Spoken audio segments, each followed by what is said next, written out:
De retour sur le plateau de la Tranche Info, place maintenant à l'échange et au débat. Et on est parti pour 1 heure de focus. On aura 2 thématiques ce soir. On va parler un peu de racisme. J'espère que vous êtes opérationnels pour ça parce qu'il y a pas mal d'actu à ce niveau-là, dont le producteur qui a été tabassé effectivement en France hexagonale. On va en parler un peu. On parlera aussi de votre générosité qui sera sollicitée en cette fin d'année pour quand même essayer d'offrir des fêtes dignes de ce nom à des familles dans le besoin. Et pour en parler avec moi ce soir, je reçois Elisabeth Gustave qui est directrice du festival Monde en Vue. Bonsoir Madame Gustave. Bonsoir. Et elle est en compagnie de Maboula Soumaoro qui est maîtresse de conférences en civilisation du monde anglophone. Bonsoir Madame Soumaoro. Bonsoir. Et de l'autre côté, nous avons donc Gaël Bazir du Rotaract. Bonsoir Gaël. Bonsoir. Tu vas bien? Ça va. Ça va. L'opération se présente? Ça va. Ok, on va débriefer tout ça. Et tu es en compagnie de Joanne Bussia qui est également membre du Rotaract. Bonsoir à vous. Bonsoir. Alors, je vais me tourner d'abord vers Madame Gustave. Si vous avez des interrogations sur le festival Monde en Vue ou sur leur intervention, n'hésitez pas. On est interactif. Les téléspectateurs aussi, vous pouvez nous appeler au 96 10 10 si vous voulez participer. Madame Gustave, quels sont les enjeux du festival Monde en Vue? On sait qu'on est à plusieurs éditions. On est quand même à la 7e édition cette année. Vous avez pu l'organiser malgré le Covid-19 qui est passé par là. Mais quels sont les enjeux réellement du festival Monde en Vue? Mais les enjeux du festival Monde en Vue, c'est que je pense que l'homme a besoin qu'on lui rappelle tout le temps quels sont ses droits et ses devoirs, puisque quand on regarde le monde, on se rend bien compte que tout n'est pas rose, et c'est important, surtout pour nous qui sommes sur une île, de pouvoir aller jeter un œil sur tout ce qui se passe, de ramener à nous. Les enjeux, c'est vraiment réfléchir sur ce que c'est que les droits et les devoirs des uns et des autres. Donc voilà, et cette année ça a été extrêmement difficile parce qu'on a eu une grande surprise en 2020, ce virus, on croyait qu'on était dans la modernité extraordinaire et qu'on était libre. Et qu'on avait des droits, qu'on avait certains droits, mais visiblement bon. Et on se rend compte qu'un petit virus nous empêche d'être libres, qu'on porte des masques, qu'on doit faire attention à l'autre, on doit faire attention à soi, on redéfinit le monde autrement. Et donc effectivement, le festival c'était en octobre. Et les autres festivals avaient lieu en mars et avril. Et j'ai vu avec tristesse qu'ils étaient annulés. Et je me suis dit, chic. Moi, je suis en octobre, forcément, le virus serait déjà parti. C'était un peu plus compliqué que ça, finalement. Ça a été un peu plus compliqué que ça. Et donc, en octobre, j'ai dû repousser mon festival à novembre. Mais je tenais à le faire pour plusieurs raisons, parce qu'on avait déjà des invités extraordinaires, comme Madame Maboula et Soumaoro ici présente. On s'était déjà engagé dans des organisations de conférences. On s'occupe aussi d'ouvrir les consciences de nos élèves de lycée. Donc il y avait déjà toute une organisation qui était faite. Et puis je pense que symboliquement, pour moi, c'était important, parce que ça faisait trop longtemps qu'on était sous cloche. C'était important qu'on puisse revenir à la vie culturelle, la vie intellectuelle, la vie tout court. C'était important vraiment qu'on le fasse. Et de parler des droits avant qu'ils ne disparaissent complètement? C'est ça. Donc en fait, évidemment, on respecte les consignes de la préfecture, mais on tenait à faire ce festival pour reprendre aussi un peu le contrôle de nos vies, pour ne pas être passif. Donc voilà, donc ici présente Maboula Soumaoro qui a déjà participé à toute une journée de réflexion avec les élèves du lycée de Bainbridge, les élèves du lycée de Marie-Galante et de Sainte-Rose, lors d'une journée libre en fait. Ils étaient libres de venir un samedi parce qu'en ce moment c'est extrêmement difficile que les élèves se déplacent. Donc ils sont venus de leur propre chef. Passer une journée où justement, puisque vous parlez de racisme, on est revenu au cas de George Floyd, ce que ça a changé en France, pas seulement aux États-Unis, mais en France. Si tant est que ça ait changé quelque chose. En tout cas, ça a bouleversé des choses et peut-être... Oui, mais c'est toujours par effet de mode. C'est un peu comme les Ouïghours, on va en parler pendant 2 jours, on va mettre un petit panneau sur les réseaux sociaux et puis bon, 2 jours après, on n'en parle plus. Effet de mode, mais en France quand même, la discussion sur le sujet était toujours tenue par les mêmes, les racisés. Donc, pour une fois, je crois que j'avais compté le nombre de jours, c'est peut-être 20 jours. Je crois que dans le monde, chaque jour, on a eu un sujet sur le racisme, pas seulement aux États-Unis, mais aussi en France. Et je pense, si je peux me permettre, bien sûr.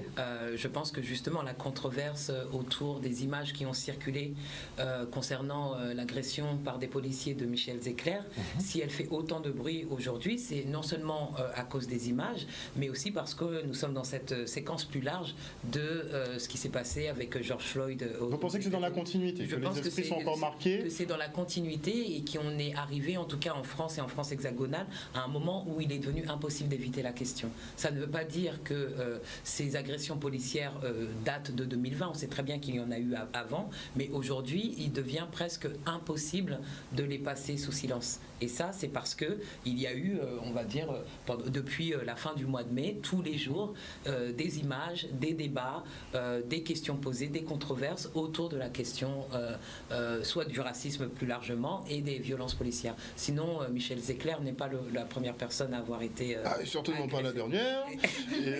Malheureusement, puisqu'on envoie des signaux quand même assez forts aux forces de l'ordre pour qu'ils fassent le nécessaire. Je ne sais pas si vous avez vu, mais c'était assez choquant. Ça circule sur les réseaux en ce moment. C'est un avocat donc d'un policier. Le policier voulait mettre fin à ses jours parce qu'il se sentait mal effectivement dans son travail. Et là, l'avocat essaie de le défendre en lui disant mais mon client, en fait, il veut pouvoir interpeller, il veut pouvoir étrangler des gens qui refusent de se soumettre à l'autorité. Et il dit ça naturellement, en fait. Il l'a dit naturellement. Parce que c'est un peu dans... Exactement. Dans ils ont pu dire ça naturellement. Peut-être pendant longtemps, c'était l'impunité. Là, je pense qu'on est quand même arrivé à un moment où cette impunité, elle est questionnée. Ça ne veut pas dire qu'on a gagné, mais ça veut juste dire qu'avant ces débats-là, la mise en cause de la police, elle était impossible quasiment. Elle était impossible. Rares étaient les procès. Là, on a bien vu que dans le cas de Michel Zecler, les policiers impliqués ont été mis en examen. Ils ont été écroués, je pense, hier ou aujourd'hui. Ça, c'est nouveau. Ça, c'est effectivement, c'est la donnée supplémentaire qui soit écrouée, mais bon, on n'est pas à l'abri de réduction effectivement des charges ou d'effacer certaines charges. Bien sûr, mais avant, il n'y avait même pas ce niveau de... Donc ça, c'est peut-être un signal du gouvernement de l'État pour peut-être apaiser les choses. Oui, qui n'a plus le choix. Et puis samedi, il y a eu une grande... Enfin, il y a eu de grands rassemblements en France hexagonale, avec certains troubles parfois, mais en tout cas, c'est des sujets qui mobilisent les gens à une échelle, qu'on avait rarement vu, dont on avait rarement vu l'ampleur avant. Et ça, c'est une avancée. Vous pensez vraiment que les mœurs sont en train de changer ou bien... En tout cas, j'ose l'espérer. Puisque, moi je l'espère, parce que c'est vrai que quand on voit les vidéos de George Floyd, de Michel Zecler et des autres, pour moi cette année 2020, en tout cas, on a beaucoup plus entendu, comme on dit, Black Lives Matter. Et c'est, pour moi, c'est important en fait qu'on en parle de plus en plus, parce que souvent, ce qu'on peut entendre aussi de la part des gens qui ne sont pas concernés, c'est que les Noirs se victimisent. C'est pas genre que on en fait trop, que c'est pas si grave que ça quand même. Donc là, en fait, il y a des images qui montrent et qui impactent en fait tous ceux qui pensent ça.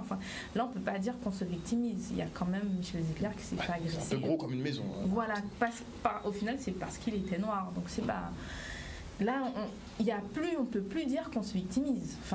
Donc pour moi, c'est important. Ils n'ont plus cette excuse. Voilà, ils n'ont plus cette excuse, c'est devant leurs yeux, et pour montrer aussi que ça existe toujours et que c'est toujours bien présent en 2020.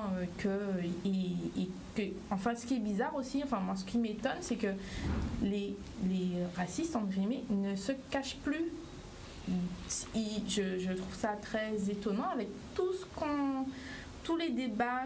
Comment on avance, malgré ça, toutes les manifestations, mobilisations. Au contraire, ils sentent de plus en plus le droit de se montrer, alors que pour moi, ça devrait être le contraire. Mais bon. Alors, je pense pas qu'ils sentent de plus en plus le droit. En fait, quand il y avait ce type d'action, on ne le savait pas. C'est juste ça.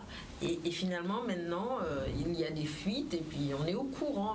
Mais au-delà de ça, et puis il y a eu... pour compléter son propos, sans vous couper, c'est pour compléter son propos, c'est que sur les réseaux, en fait, on a des gens, les jeunes générations d'ailleurs même, qui disent « Je n'aime pas les Noirs, je n'aimerai jamais les Noirs ». ça se dit maintenant, face caméra, ça, on est filmé, enregistré, et tout le monde... bon. Ça s'est toujours dit, et je pense que la violence, en tout cas des propos, je suis d'accord avec vous, la violence des propos qu'on entend, elle est à mettre en rapport avec justement l'émergence et l'explosion d'un contre-discours, d'action. C'est parce que la résistance, elle est tellement forte que les personnes qui étaient tellement à l'aise avant, tellement dans leurs droits, tellement dans leur impunité, qu'ils n'avaient même pas besoin de se présenter comme racistes, puisque toute la société fonctionnait de manière à leur faire, en tout cas sentir, on n'avait pas besoin de le dire. Si maintenant les gens se sentent, à mes yeux, si les gens se sentent obligés de dire « je n'aimerai jamais les Noirs, je n'aimerai jamais les Arabes ou les Roms, ou je n'aimerai jamais les étrangers », c'est parce qu'il y a un danger. Avant, ils n'avaient pas à le dire. La force était telle qu'ils n'avaient pas à le dire. Donc ils voient l'étranger maintenant comme un danger. Oui, enfin l'étranger, pas seulement l'étranger, parce qu'en France, on a du mal avec les mots. On va souvent parler de xénophobie. La xénophobie, c'est la haine de l'étranger. Mais quand on parle d'un Michel Zecler, ou quand on parle même d'un Kezia en Martinique, c'est pas des étrangers. On ne peut pas parler d'étrangers. Mais eux les voix, c'est pour ça qu'il y a la vision du franco-français, on va dire, du coderme, du blanc, du caucase, ce que vous voulez. Ouais. Qui a la définition du français. Est-ce que c'est le blanc qui l'a ? Oui. Ah ben, en tout cas, il le revendique. Il est le premier à revendiquer, à savoir qui est français ou pas. Bien sûr, mais il le revendique de manière masquée. C'est-à-dire qu'on n'a pas dit que la France était blanche. On dit que la France est pour les Français.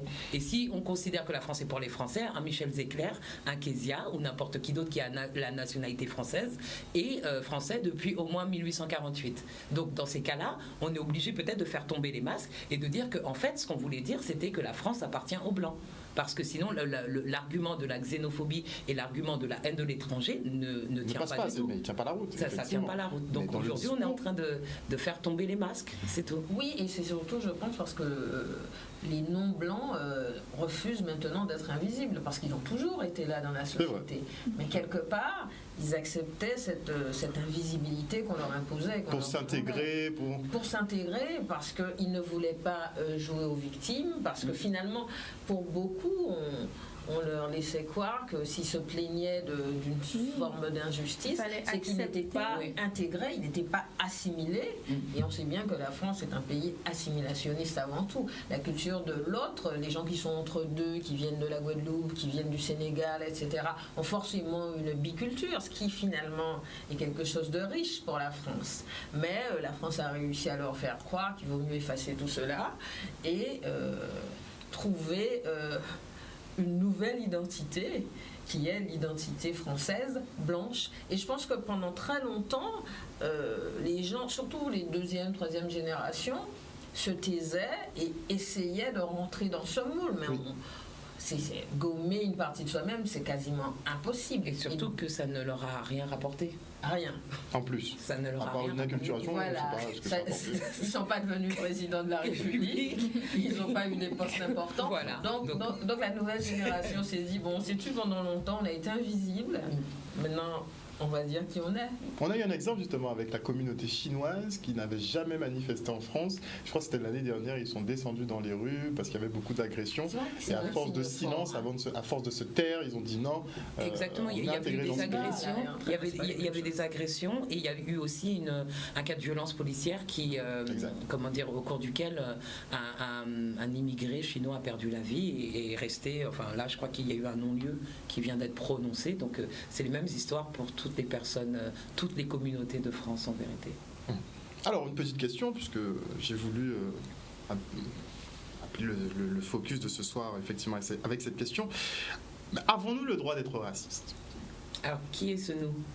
Peu importe qui. On dit que en général, tout le monde est le raciste de quelqu'un. Alors, qu'est-ce que ça veut dire être raciste ? Avons-nous le droit d'être raciste ? On va dire ne pas aimer la différence. Moi, à la limite, je dirais... Je sais, mais on s'applique. Quelqu'un me dirait, à la limite, je t'aime pas parce que tu as un gros nez, tu as des grosses lèvres, que tu me ressembles pas. ça ne me poserait aucun problème. Tu peux me dire, tu m'aimes pas parce que je suis noire, tu préfères la couleur blanche. Ça ne me pose aucun problème. Moi, ce qui me pose un problème, c'est le racisme systémique. Parce que tu ne m'aimes pas, tu m'empêches, alors que j'ai peut-être davantage de diplômes que toi, que je suis plus compétente, tu m'empêches à moi ou à mon fils de grimper dans l'échelle sociale. Moi, je n'ai aucun problème avec le fait qu'on ne m'aime pas, juste comme ça. C'est juste que tout est organisé. Ce que ça induit. Oui, tout est organisé pour que je reste sous tes pieds et c'est là où il y a un problème. C'est dérangeant. Je suis tout à fait d'accord avec ce que vient de dire, Elisabeth. La question, c'est pas le droit, c'est le pouvoir d'être raciste. Être raciste, ne pas aimer les gens, c'est pas un problème en soi. Si les gens, ça relève de la méchanceté, ça relève de la morale. La question du racisme, c'est une question qui est politique. Donc, si on prend l'exemple, par exemple, de la beauté qu'a évoqué Elisabeth, tu ne me trouves pas belle parce que j'ai la peau noire. Il n'y a pas de souci. Si maintenant il existe dans nos sociétés, et je suis tout à fait contre, en tant que féministe, des concours de beauté. Si on considère que ma peau est sombre, donc laide, je ne gagnerai jamais le titre de Miss Guadeloupe ou Miss France. Ou Miss... Et c'est ça la dimension politique. Si quelqu'un trouve que les Noirs sont bêtes, en cela, ce n'est pas un problème. Mais si la personne est en charge des ressources humaines d'une entreprise et que je recherche un emploi, je n'obtiendrai jamais cet emploi. Donc la question, c'est pas avoir le droit d'être raciste, c'est avoir le pouvoir d'être raciste. Si les mots ou si la personne, les perceptions de mon corps, de mon être concernent les gens individuellement, ça ne me coûte rien. Je n'ai pas besoin d'amour de personnes qui ne m'aiment pas. Mais si par contre ma vie sociale définie, repose sur les perceptions que les gens ont de moi, bien sûr que ça va me coûter. Donc la question, c'est est-ce qu'on a le pouvoir d'être raciste? Donc les gens qui disent tout le monde est raciste et tout le monde est le raciste de l'autre, non, ce n'est absolument pas vrai. C'est comme les gens qui vont parler du racisme anti-blanc, qui était un racisme qui n'existe pas parce que les Noirs sont incapables de ne pas aimer quelqu'un d'autre. Sauf que les Noirs n'ont pas le pouvoir de nuire socialement, économiquement, politiquement, au niveau de la santé, au niveau des imaginaires, au niveau de la culture, les Blancs. Donc ce serait le pouvoir de nuisance. C'est pas le racisme en lui-même, mais le pouvoir de nuisance. Le racisme en lui-même, c'est une idéologie, c'est un système. Le racisme, c'est pas seulement quelqu'un qui a dit sale noir, sale blanc, sale asiatique, c'est pas ça. Le racisme, ça a été construit, il y a eu des théories scientifiques racistes, il y a eu de la littérature, il y a eu des organisations... Pour une hiérarchisation ethnique, à dessein économique. Vous avez vu comment on a du mal à le dire, c'est pas seulement ethnique, c'est racial. C'est pas seulement ethnique. Moi, j'ai mis quelqu'un au défi quand une personne me croise. Je suis d'origine africaine, je suis ivoirienne. Personne ne pourra me dire par mon apparence, personne ne pourra dire vous êtes Bambara ou vous êtes Yoruba, ou vous êtes Wolof. C'est pas vrai. La personne sait que je suis noire. Mais en France, on va dire oui, mais nous, on n'est pas dans les races, on est dans l'ethnie. Mais on connaît pas l'ethnie des gens. C'est pas vrai. On ne connaît pas l'ethnie. Nous, c'est plutôt parce que, de mon point de vue, c'est que justement la race, sémantiquement, techniquement, ça ne veut rien dire. Bien sûr. On n'est pas différents. Il y a une race, la race humaine, et les déclinaisons par couleur. Oui. En fait, on essaie de trouver une appellation qui soit plus juste sur la classification par les couleurs. Je suis d'accord avec vous, mais c'est pas l'ethnie qui nous apporte une question, parce que les ethnies, Yoruba, Bambara, je sais pas, toutes les ethnies africaines, je pense pas que quand les gens se croisent dans la rue, ils soient capables de dire oui, ça c'est une personne du Nord. Il faudra qu'on réfléchisse à un nouveau terme. Un nouveau terme, en tout cas. Mais on a du mal à le dire. On a du mal à dire alors qu'on parle. Et race, ça veut absolument pas dire, puisque c'est le procès qui est souvent fait, de dire que nous sommes différents. C'est juste que la perception de nos corps, les couleurs de nos corps ont été, on va dire, construites et catégorisées par l'histoire. Et ça a une histoire. On est en Guadeloupe. Là, je parle de Jarry en Guadeloupe. On est dans les lieux, dans un des lieux qui a... où se sont déployées toutes ces choses. On va dire un blanc c'est un blanc, un métis ou mulâtre c'est ça, un noir c'est ce qu'on a fait. Et on est dans cette séquence historique. Donc c'est pas à peine aujourd'hui pour certains de se cacher derrière nous sommes tous les mêmes. Si nous étions tous les mêmes, on n'aurait pas de Michel Zecler, on n'aurait pas de Kezia, on n'aurait pas d'Adama Traoré, on n'aurait pas plein d'autres choses qui se passent et qui reposent sur la perception de nos corps. C'est tout. Peut-être qu'un jour on arrivera à cette ère, ce qu'on appelle l'ère non, pire que post-racial, c'est post-raciste. Post-raciste. On peut être différent. Voilà. On peut être différent, ne pas avoir la même couleur de peau, mais qu'est-ce que cette différence va impliquer pour chacun? C'est ça la question. Donc moi, je suis comme plusieurs personnes, j'attends cette ère post-raciste, mais on n'y est absolument pas. Et comme on n'y est pas, qu'on n'a pas réussi à la dépasser, il faut vraiment pouvoir la diagnostiquer pour pouvoir la dépasser. Mais le déni ne nous amènera à rien de bon. Et le peuple français est dans quoi? Le peuple français, pardon? Il est dans quoi? Il est dans le déni total. Ah, mais dans le déni, c'est plus que c'est la pathologie. C'est pathologique, je le dis depuis longtemps. C'est pathologique. C'est pathologique.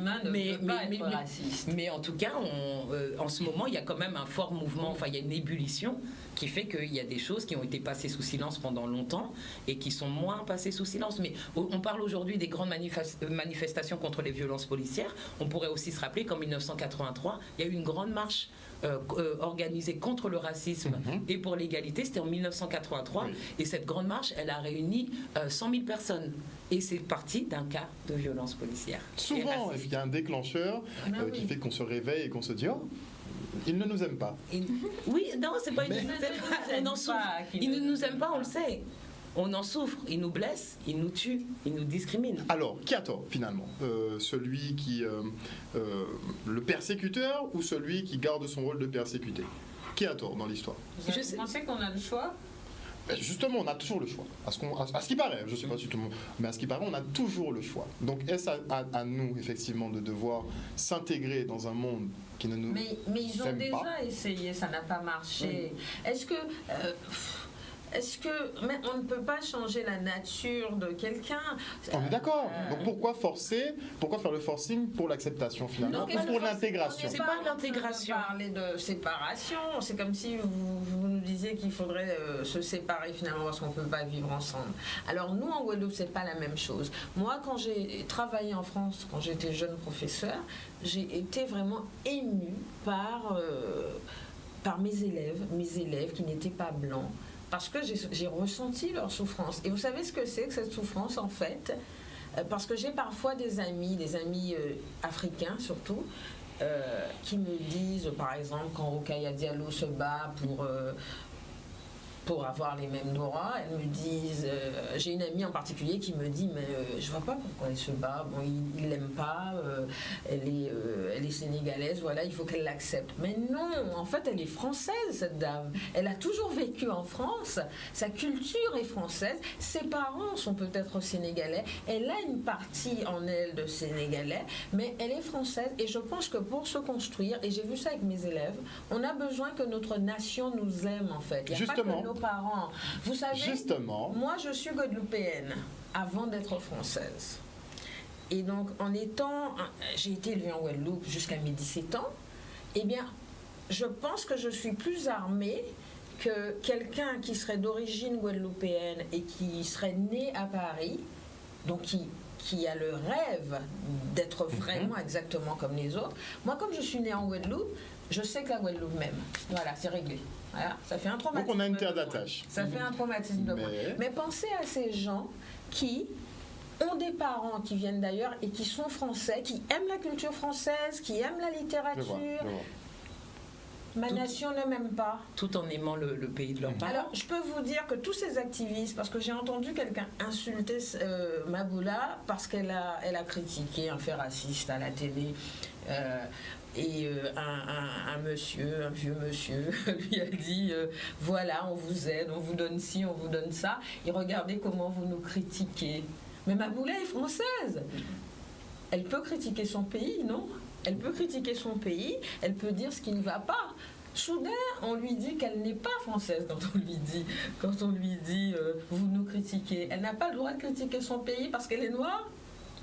Mais non, alors, elle n'a pas le droit de critiquer ce pays. Elle est apatride alors. Mais clairement. Moi, je pense que. Pour moi, c'est pas. Il n'y a pas photo. Hein. La nation a comme devoir d'aimer tous ses enfants. Oui, le devoir. On parlait justement des droits et devoirs. Mais ce devoir-là, elle le refuse. Elle le refuse. Elle le refuse. Systématiquement. J'étais professeur, moi je ressentais la douleur des enfants arabes, des enfants antillais, des enfants de non blancs. Voilà. Tous. Sauf les noms. Ouais. Tous. Mais je sentais vraiment, parce qu'ils avaient 15-16 ans, ils étaient en lycée, moi je me rendais bien compte qu'il y avait des problèmes et que ils ne savaient pas quoi faire. Soit ils étaient agressifs. J'avais trois jeunes filles magnifiques qui étaient noires. Eh bien, elles étaient complètement agressives avec les autres parce qu'elles n'ont pas trouvé de solution. Et autrement, d'autres vont être dans le schéma inverse, être complètement dans le mimétisme surtout, et s'enlever toute personnalité, toute différence, etc. Ça n'aide pas. Mais moi, je trouve que le problème de fond, c'est que la France ne fait pas assez pour tous ces gens-là. Mais justement. Parce que la France s'est dit, on va les assimiler. Je pense Ça même ne pas en marche fait pas, qu'ils se soient dit ça ça ne en marche réalité. pas, mais ils ont toujours voulu Je pense pas l'assimilation peut-être de force, effectivement ils veulent effectivement qu'on prenne leurs us et coutumes, de gré ou de force, mais l'assimilation ne rime pas pour moi avec acceptation en fait. Quelle est la phrase qu'on vous dit quand vous êtes dans un milieu de blancs et que soudain vous parlez d'autre chose, ils vous disent mais toi tu es comme nous. Le Quand meilleur compliment qu'on puisse avoir. Qu'est-ce que ça veut dire? Pour moi, clairement, ça ne veut rien dire. Mais le problème, c'est qu'on a des générations qui viennent et qui, elles, sont traumatisées par ce climat. Je suis sûre qu'on t'a déjà dit ça. On me le dit tout le temps. Tout le temps. On n'est pas comme les autres. Tu as des diplômes, tu écris des livres, tu es forcément comme nous. À peu près, mais comme nous, jusqu'à ce que j'émette des critiques. Jusqu'à ce que tu émettes des critiques. Mais je ne pense pas que la question, ça sera un peu différent de ce que vient de dire Elisabeth, c'est pas seulement une question d'amour, c'est une question de liberté, c'est une question de justice. Je ne pense pas que les gens qui se battent, qui se mobilisent ou qui s'élèvent contre certaines choses demandent de l'amour. Je ne pense même pas que les personnes se disent « j'ai envie d'être française ». C'est un simple rapport, c'est un simple constat de la réalité. Je suis née ici, j'ai grandi ici, c'est le pays que je connais le mieux. Ça ne veut pas dire que cela me coupe des origines de mes parents. Et là, je ne parle pas vraiment, je parle pas de moi en particulier, mais de toute personne qui a des origines qui les mènent ailleurs, en dehors de l'Hexagone. Je peux avoir d'autres cultures dans ma vie, d'autres, je sais pas, sources d'amour, d'autres territoires qui nourrissent mon identité, mais j'estime que j'ai le droit en tant que personne ayant grandi sur ce territoire, un territoire qui a développé tout un discours, toute une idéologie d'acceptation qui dit qu'il ne fait pas la différence entre les couleurs, que tous les enfants sont les mêmes. Donc il y a un moment, il va falloir que la théorie et la pratique entrent en correspondance. Sinon, ce n'est pas tenable. Donc moi, je ne pense vraiment pas que ce soit une question d'amour. C'est une question de liberté. Personnellement, là, c'est vraiment moi, j'en ai rien à faire d'être française. Mais il se trouve que je suis française. Si j'étais née à la Guadeloupe, j'aurais dit exactement la même chose. Si j'étais née en Russie, j'aurais dit exactement la même chose. Je suis de cet endroit, et cet endroit, j'y ai droit. Et cet endroit me doit des choses. Et dans mon cas personnel, je pense avoir également assez donné à cet endroit. Je suis par exemple fonctionnaire, je crois au service public, je rencontre des étudiants jusqu'à la Guadeloupe, donc j'ai donné aussi. Donc on ne peut pas me dire constamment la France vous a donné ci, la France m'a donné, mais c'est ce qu'elle devait faire. Mais comme elle a donné à tout le monde, pourquoi faire le distinguo entre... Et en plus je lui ai beaucoup donné, je pense, et je continue à lui donner. Donc les personnes issues de l'immigration finalement apportent énormément de choses. C'est pas de l'amour, c'est juste de l'égalité. C'est juste de l'égalité et de la liberté. Alors cette égalité, cette liberté, est-ce qu'on doit tabler sur on attend gentiment, ou bien se dire que le respect ne se donne pas, il s'impose? Je suis d'accord avec vous, mais moi je ne suis pas d'accord dans cette vision historique. On ne peut pas dire, c'est pas juste par rapport aux générations précédentes, c'est pas juste de dire qu'on a attendu. À chaque génération. Il y a eu des luttes. Il y a eu des luttes. Qui n'ont pas abouti. Qui n'ont pas abouti. Et c'est pas parce que les gens n'ont pas, n'ont pas gagné qu'ils n'ont pas lutté. Ça, c'est pas juste de le dire. Et ces luttes qui n'ont pas abouti, elles nous renvoient à la force, à la violence de cette domination à laquelle ont été confrontées ces personnes.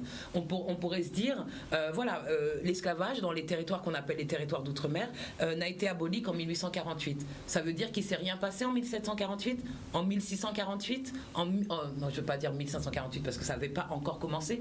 À chaque génération, il y a eu quelque chose. Donc à un moment, là aujourd'hui, on est en train de parler du racisme, des discriminations, des violences policières. À un moment, le débat, c'était l'abolition de l'esclavage. Ça a été ça le débat. Mais ce débat-là n'est même pas encore résolu. Et on n'arrive pas justement avec ce pays à parler suffisamment franchement pour régler ces problématiques. Mais ce que je veux dire, c'est que cette institution, dans la forme dans laquelle elle existait à l'époque, elle évolue. L'esclavage. Ben oui. L'esclavage. On a des coups de fouet en moins, peut-être. Non, mais bien sûr, non, mais parce qu'aujourd'hui, c'est vrai, je vois ce que vous voulez dire. Mais dans la réalité, c'est qu'aujourd'hui, on est en 2020, on peut se plaindre de plein de choses, mais on ne peut pas se dire qu'on a la vie des esclaves qui ont été esclaves. Moi, je suis. En fait, c'est que.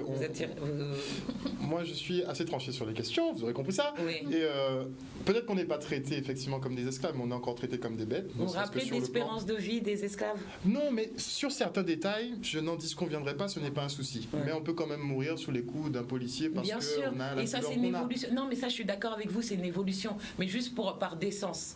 Juste par décence, on sait qu'on n'a pas la vie de ces esclaves. Oui, c'est sûr, c'est sûr. On n'a pas cette vie-là. Et ça ne veut pas dire que l'abolition a constitué l'aboutissement. Et je ne dis pas que c'est le paradis sur Terre. Et je suis la première à dire qu'il n'y a aucune... vraiment que la question de l'égalité, voilà. Mais en tout cas, on n'est pas des esclaves. Donc ce que je veux dire, c'est que les luttes qui ont mené ne serait-ce qu'à l'abolition de cette institution horrible, elles ont mené à l'abolition. Maintenant, et l'abolition n'a pas tout réglé. Et la question des réparations est une question... Je suis d'accord avec vous, mais en tout cas, je me souviens que je ne suis pas morte à 26 ans parce que, je ne sais pas, j'ai été mal nourrie, parce que j'ai été maltraitée, parce que j'ai donné, naissance à un enfant qui m'a tuée. Enfin, vous voyez, c'est ça que je dis. Il y a quand même des évolutions. Donc, on ne peut pas dire qu'avant 2020, il ne s'est rien passé. On est d'accord. Chaque génération... Mais moi, je ne dirais pas que je me satisfais. Personne ne l'a dit. D'accord. Personne n'est satisfait. D'accord. Ça, qu'on soit bien clair, personne n'est satisfait. Si j'étais satisfaite, en tout cas personnellement, je n'aurais rien à dire à la Guadeloupe, et depuis la Guadeloupe, je serais tranquillement à Paris en train de faire Alors, quelque chose. Une dernière petite question, puisque on arrive au terme de cette première partie. Vous pensez vraiment, est-ce que vous pensez que dans un futur, je ne sais pas, on va dire sur 10 ans, qu'on pourra arriver à un niveau d'égalité entre les peuples, et que le peuple noir, plus particulièrement, on va parler de notre cas, que notre peuple aura le respect des autres, sachant que nous sommes... Moi, je m'amusais à dire avant qu'on était juste au-dessus des femmes, que les Noirs étaient juste au-dessus des femmes, puisque quand on regarde bien, vous êtes aussi maltraités que les esclaves. Mais bon, c'est ma vision. Les Noirs... Mais si vous dites ça, ça veut dire que les Noirs... Et les femmes noires, elles sont où alors? Alors, elles sont pas dans le classement. Voilà. Et donc ça veut dire que les Noirs, c'est des hommes seulement? Non. C'est une boutade. Mais c'est pour vous faire comprendre que techniquement, on a l'esclavage, mais que les femmes, finalement, elles ont eu des droits, certains droits. Mais les femmes en général, même le droit de vote ou le droit d'avoir un compte en banque, ou certains droits en France, les femmes les ont eu très tard. Ce qui fait que même la communauté noire a eu certains droits, finalement, les hommes noirs ont eu certains droits avant les femmes, quand on regarde bien. Et c'est pour ça que je dis ça, qu'on a l'esclavage, et après, on a les femmes, parce qu'on vit dans un monde quand même régi par des hommes qui maintiennent, enfin, je pense qu'on vous maintient quand même. Ça s'appelle le patriarcat. Ouais, le patriarcat, mais à plus, vraiment, à fond les ballons en France. Donc, je pense que c'est problématique pour notre société. C'est pour ça que je le dis le plus souvent possible sur mes plateaux, il faut donner le lead aux femmes. Je pense que vous devez prendre le lead. C'est pas une question de... Elles le prennent. Oui, elles le prennent. Mais il faut, pour rééquilibrer, je pense qu'on devrait faire un geste aussi pour inverser la tendance. C'est comme blanc et noir. C'est-à-dire que les femmes ont toujours pris le lead, enfin ça, pour moi c'est même redondant d'avoir à le dire. Mais par contre, tant que les hommes, et notamment les hommes noirs, ne se sentent pas concernés, tant que les hommes se sentiront menacés par ce leadership féminin, c'est pour moi exactement comme les noirs et les blancs. C'est-à-dire que les noirs feront tout ce qu'ils ont à faire. À partir du moment où il existe des blancs sur la planète, si les blancs ne changent pas leur état d'esprit, ça ne mènera à rien. Alors est-ce que vous pensez qu'ils le changeront un jour? Mais ils n'auront pas le choix. Et c'est ça le à viser. Mais par contre, je ne crois pas que ça prendra 10 ans. Ce sera plus rapide? On est plus rapide. Est-ce que ce sera plus rapide? On peut remonter 5 siècles en arrière. On y est pour longtemps. Bien sûr que ça va prendre du temps, mais il faut que chaque génération fasse sa part du travail. C'est ça. Le programme justement pour le festival avant qu'on termine cette partie. Alors ce soir, on a une magnifique soirée des courts-métrages. Il est un peu trop tard pour y aller, mais on a des réalisateurs de chez nous qui y sont en ce moment même aux Abîmes.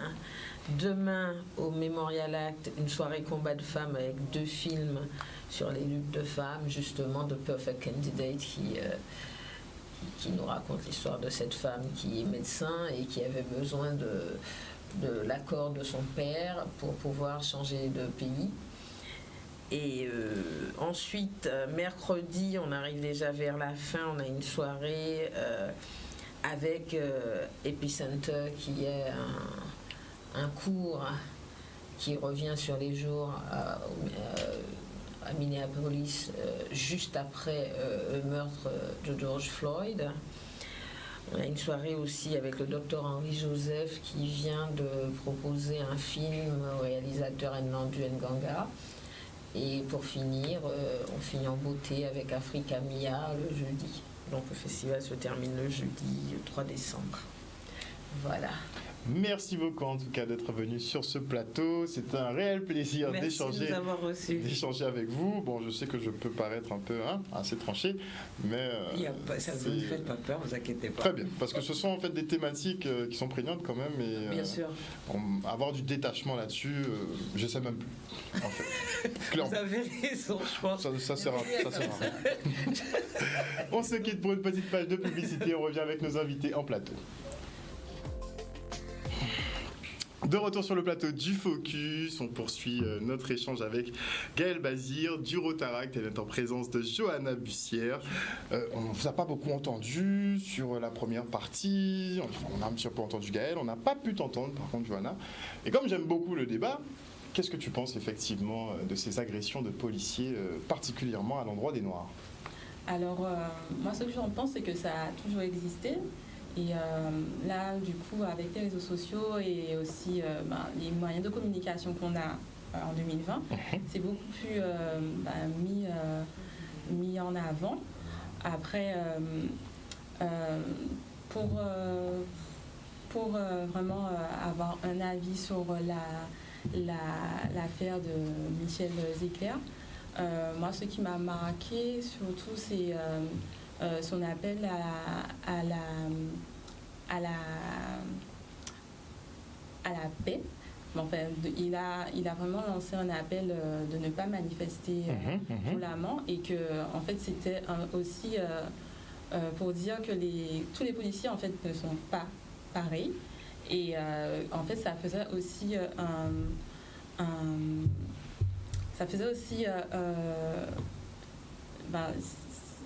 on voyait, ça faisait la différence avec d'autres manifestations qui faisaient un appel aux mobilisations, justement. C'est vrai qu'il y a 2 cas de figure. En général, il y a ceux qui le prennent de façon pacifique, non, on va pas blâmer tout le monde, on va pas manifester. Et il y a d'autres qui sont un peu plus virulents, par exemple la Traoré, elle en a un peu marre de se faire balader, donc on descend direct dans la rue. Pour toi, ton positionnement, ce serait quoi ?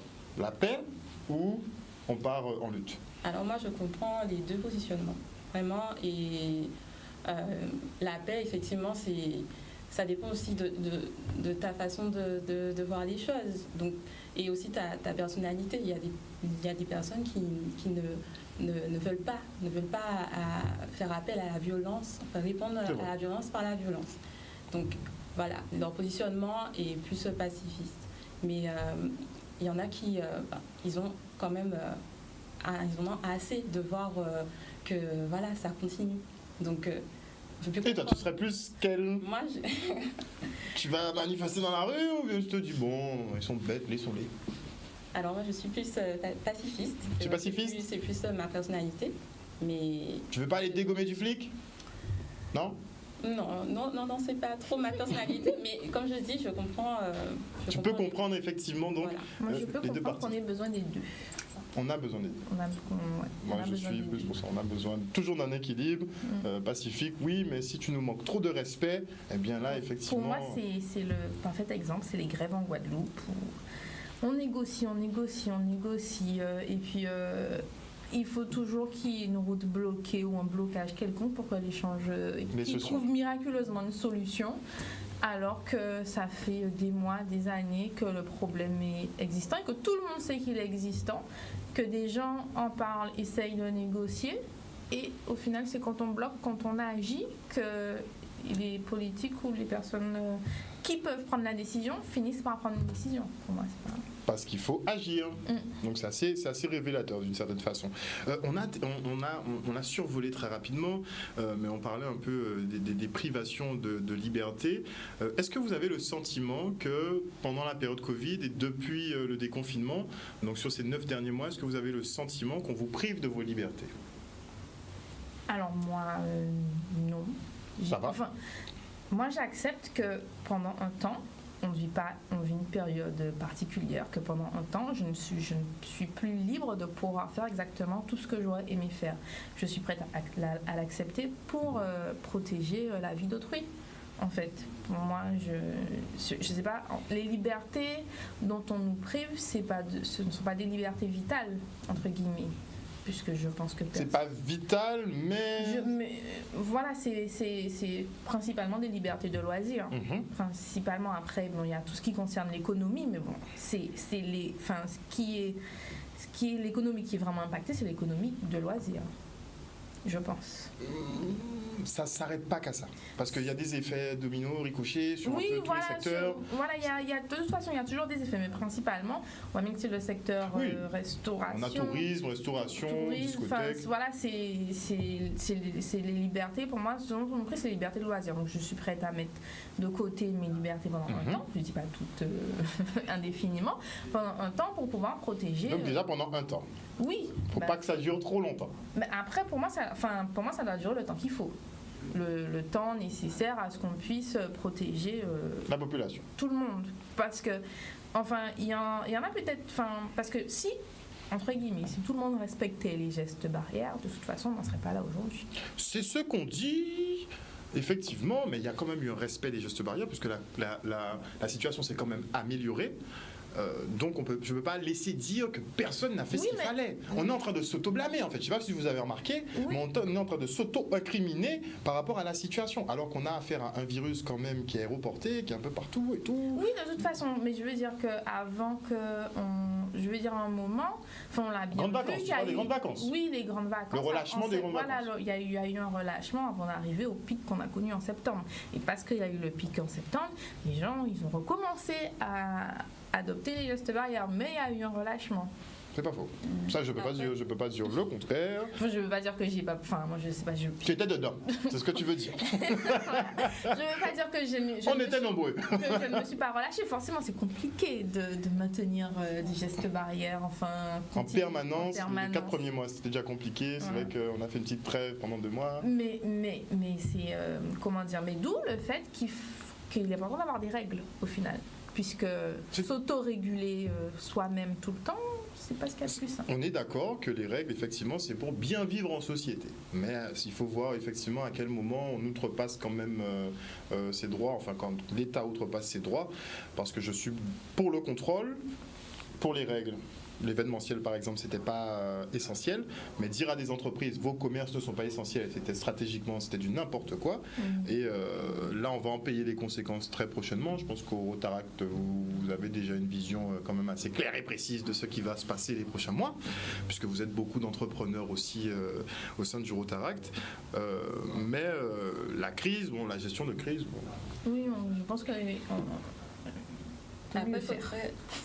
Après, c'est surtout, faudrait que cette privation serve à quelque chose, parce que... Il faut qu'il y ait un résultat derrière. Voilà, je pense que c'est plus ça le problème. En fait, il y a beaucoup de personnes qui ne voient pas vraiment... ce que ça change, en fait. Ce que ça change, ils voient plus que ça leur prive d'aller, veut dire... et aussi, il ne faut pas oublier les personnes qui souffrent de troubles mentaux. C'est compliqué aussi pour eux de comprendre ce nouveau monde-là. Mais aussi la privation d'aller et venir, d'un peu extérioriser tout ce qu'il y a en eux, je pense qu'ils en ont besoin. Et ce qui est un peu comme des loisirs pour nous, ça devient un peu vital, peut-être pour certaines personnes. Voilà. Et donc... Alors, Gaëlle nous disait qu'elle était prête à accepter justement certaines restrictions. On a la loi de sécurité globale qui est passée. On a des petites améliorations, comme le fait, on est interdit maintenant de filmer les forces de l'ordre, on s'expose à de grosses amendes. Ils en reparlent maintenant. Oui, oui. Enfin, Si ça passe de c'est toute façon. remis sur la table, Il y a l'article plutôt 24. c'est intérêt ça. pour l'article 24, mais pas que l'article 22. Je ne sais pas si c'est l'article 24, mais il y a aussi, je crois, l'article 22. Je ne sais plus exactement. C'est Mais qu'il y on a a un autre. l'article 25 qu'ils en ont parlé aussi. Mhm. Et celui sur la vidéosurveillance par les drones. Ah non, j'ai pas. Vous n'avez pas vu celle-là? Parce qu'il y a un petit passage justement sur le fait qu'ils veulent pouvoir déployer des drones pour assurer la surveillance. Et le défenseur des droits disait que mais pour la vie privée, ça peut être compliqué puisque les drones vont couvrir de grandes zones et peut-être filmer chez les gens. C'est pas peut-être, ils vont filmer chez les gens, clairement. Alors, ça vous dérange ou pas, ça? Le côté un petit peu peut-être intrusif, mais dans nos vies privées, d'avoir de la vidéosurveillance partout, Après, des drones qui... je suis plutôt naïve et utopiste en vrai, donc parce que clairement en fait moi je n'ai rien à cacher, donc je suis partie des gens qui Donc disent, tu pourrais être filmé H24, ça te dérangerait pas? non mais pas H24. Ah, mais Voilà. je te parle du nouveau Non mais monde. pour hein. moi un drone passe, il va pas rester pas que devant le chez drone. moi en train de me filmer Qui moi. te dit? Bah non, si c'est ça là, il y a un problème. Non, on va pas me filmer. S'il fait une surveillance devant chez toi. Parce que c'est pas défini en fait. La loi n'est pas encore bien cadrée, donc on ne sait pas encore à quelle sauce on va être mangé. Pour moi, pour moi, ce sont des sujets vraiment complexes parce que aujourd'hui, on dit que c'est n'importe quoi, ça atteint à la vie privée, mais demain, il y a un attentat devant ces mêmes personnes, il y a quelqu'un qui prend son fusil et qui tire, enfin, il arrive n'importe quoi et qu'on aurait pu filmer ou que parce que justement il y a la loi qui empêche de filmer, on ne peut pas savoir qui c'est. Non. Moi, je suis pour qu'on arrête ces gens-là en fait. Quel que soit, je suis consciente qu'effectivement l'atteinte à la vie privée, moi je peux comprendre, c'est pas normal. Il faut pas atteindre à la vie privée, mais pour moi, c'est aussi compliqué parce qu'aujourd'hui, de plus en plus, on voit les attentats, en plus récemment encore. Donc, sous couvert de sécurité, on dit effectivement qu'on peut renoncer à certaines libertés. Peut-être trop facilement, non? Non. Enfin, moi, franchement, pour moi, c'est une question qui est vraiment complexe, qui demande. Qu'il faut prendre en fait les deux en cause, la liberté et aussi de pouvoir protéger la population. Et comment protéger? Il faut trouver un juste milieu qui... franchement, c'est le défi des prochaines années. Voilà, pour moi, c'est un vrai défi, un vrai challenge. Franchement, j'ai pas vraiment de réponse à donner parce que je sais que assurer nos libertés, mais en même temps assurer notre protection, mais en fait, c'est comme si c'était un peu deux routes, soit parallèles, soit perpendiculaires. Opposées. Voilà. On a l'impression que ça... Voilà, on ne peut pas le concilier en fait. On ne peut pas le concilier, alors que moi en tant qu'individu, ça ne me dérange à partir du moment où mon image n'est pas utilisée à mes fins ou que je ne risque rien personnellement si on me filme, ou que ce qui a été filmé dans le cadre de peut-être une enquête précise ne peut pas être utilisé contre moi parce que ça a été utilisé dans cette enquête-là et pas dans une autre. Donc, même si on me voit faire des choses, ça ne peut pas être utilisé. Mais tu penses en fait aux répercussions dont tu entendras parler. Mais toute la data, tu sais très bien que les data, c'est stocké. Oui. Donc évidemment, les images... déjà, de toute façon, pour moi, on est surveillé aujourd'hui. Bientôt, on aura peut-être une petite puce, on ne sait pas. C'est pas non, c'est pas faux. Déjà, Vas-y, Pascal, moi je me désolidarise de ces propos complotistes. Non, mais c'est vrai que le nouveau monde arrive à grands pas. Tous les mardis, je parle des nouvelles technologies d'information, communication, mais surtout sur le numérique, parce que le monde est vraiment en train de changer. Et il se pourrait effectivement qu'on soit filmé à H24 dans quelques années. C'est déjà le cas en Chine, par exemple. Mais par exemple, en Chine, moi, ça m'inquiéterait beaucoup d'être filmé H24. En France, ça m'inquiète moins. Pourquoi d'ailleurs? Pourquoi pas en Chine et en France? Parce qu'en Chine, ils peuvent te mettre en prison et puis tu sais Parce pas que pourquoi. tu as dit que tu n'as rien à te reprocher. Si tu n'as rien à te reprocher, va en Chine. Je sais pas. Oui, mais voilà, moi je pourrais. Mais je peux comprendre. Le communisme en Chine, dictature, tout ça en Chine. on peut te mettre en prison juste parce que tu as dit un truc qui plaît pas au gouvernement. Enfin, Ça te rappelle pas un autre pays en ce moment? Non, sérieusement, ça vous rappelle pas un autre pays où on a des gilets jaunes qui ont manifesté parce qu'ils étaient pas d'accord? Prison pour toi? ça, j'ai pas entendu. Ah, d'accord. Eh ben, il y a eu énormément de jugements pour rien du tout pendant les Gilets jaunes. Je crois que c'est en centaines de cas de personnes qui ont été traduites en justice pour avoir manifesté. Donc à partir de là, c'est pour ça qu'on parle d'une dérive totalitaire en France, puisqu'il y a beaucoup de choses qui se sont passées ces 2 dernières années. Je n'avais pas entendu cette partie de... Il faut faire attention. Parce qu'il y a un bilan des Gilets jaunes. Hein. Il y a un nombre d'éborgnés, il y a un nombre de personnes qui ont perdu leurs mains, il y a un nombre de personnes qui sont handicapées. Non, mais c'est sûr que les violences des policiers envers les manifestants, moi, ça par contre, je Pour toi, c'est pas nouveau. C'est pas que c'est pas, enfin, je sais pas si c'est nouveau, c'est pas nouveau. Là, mon propos, c'est de savoir comment ces personnes font pour arriver à être policiers. Il n'y a pas une étude psychologique, des tests. Non. Enfin, peut-être qu'il faudrait penser à les mettre en place. Moi, c'est ce que je pense. Parce que je ne sais pas comment des personnes qui ont de telles dérives psychologiques, en tant qu'individus, peuvent représenter l'ordre et censés protéger la population. Là-dessus, je suis tout à fait d'accord. On devrait avoir un processus beaucoup plus sélectif. Et au niveau des études, ils devraient écarter tous les cas un peu bizarres parce que et y a même des comportements du coup, en parlant, profiter pour écarter les racistes aussi. Ça fera un gros nettoyage, il devrait changer la police française. Bon, on va quitter ça là, on va laisser effectivement les sujets d'actualité de cette nature. On est en période de crise, comme j'ai dit, vous, Rotaract, vous avez une vision d'avenir, et donc vous avez pensé un peu aux fêtes qui se présentent mal, j'ai envie de dire un peu, puisque les finances pour beaucoup sont au plus bas. Et donc, vous voulez collecter des cadeaux pour les personnes justement en difficulté. Je vais laisser Joanne en parler. Justement, en fait, on fait une récolte de cadeaux pour les enfants de familles en difficulté, parce qu'effectivement, avec la crise, il y a de plus en plus de familles qui se retrouvent en difficulté. Clairement. Voilà, il y a des entreprises qui ferment, des restaurants qui ferment. C'est une action que de base le Rotaract fait tous les ans. Et là, on a décidé de mettre l'action en commun avec les Rotaracts de Martinique et de Guyane. Et on va fonctionner différemment, on va faire des points de collecte. En fait, on va se donner différents endroits en Guadeloupe et où la population pourra déposer des cadeaux neufs pour les enfants et pour qu'ils aient un Noël comme les autres, en fait, au moins pour qu'ils puissent avoir la magie de Noël.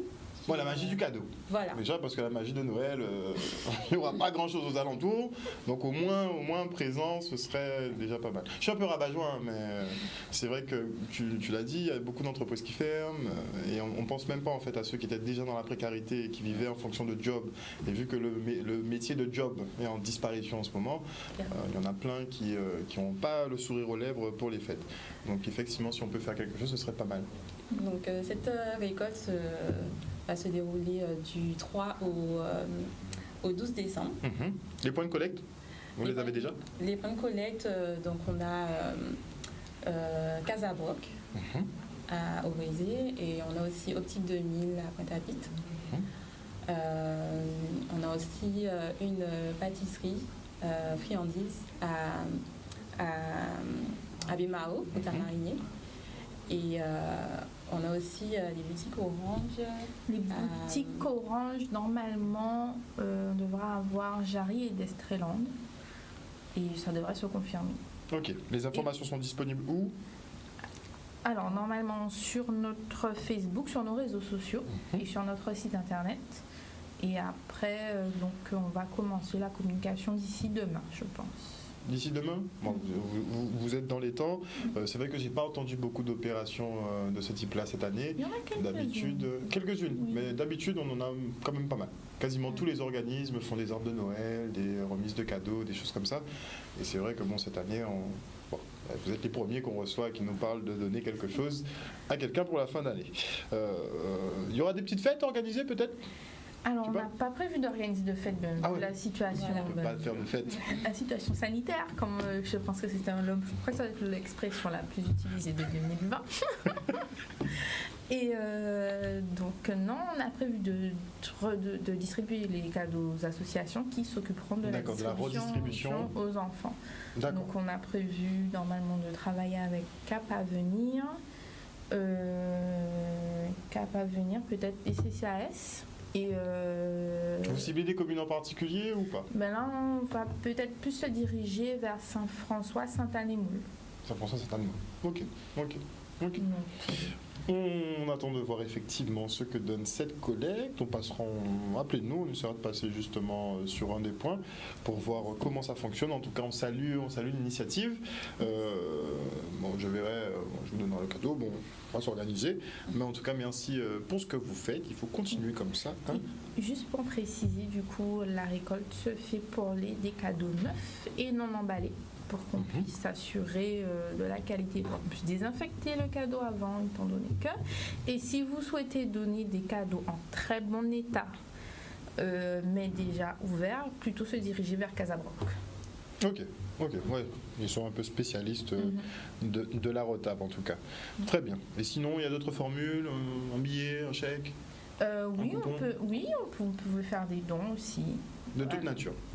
Et comment on s'assure que nos dons sont bien arrivés à destination? Nous allons republier de toute façon les photos, nous allons communiquer sur les réseaux sociaux et s'assurer de faire des photos pour bien montrer que la distribution a été faite. Très bien, je compterai le nombre de boîtes. C'est pas de problème. Il n'y a pas de problème. De toute façon, comme j'ai dit, on n'a rien à cacher. Très bien. Non, mais je sais bien que Rotaract, vous faites quand même beaucoup d'opérations qu'on salue. Donc, vous avez ma confiance. En tout cas, merci beaucoup d'être venu sur ce plateau ce soir. Et ce que vous faites justement pour les enfants, on attend de voir les fêtes de fin d'année. On va pas beaucoup rigoler. Chers téléspectateurs, on espère que vous avez passé un bon moment en notre compagnie. Le Focus revient demain à 19h. Passez une excellente soirée sur Canal 10. Bisous, bisous.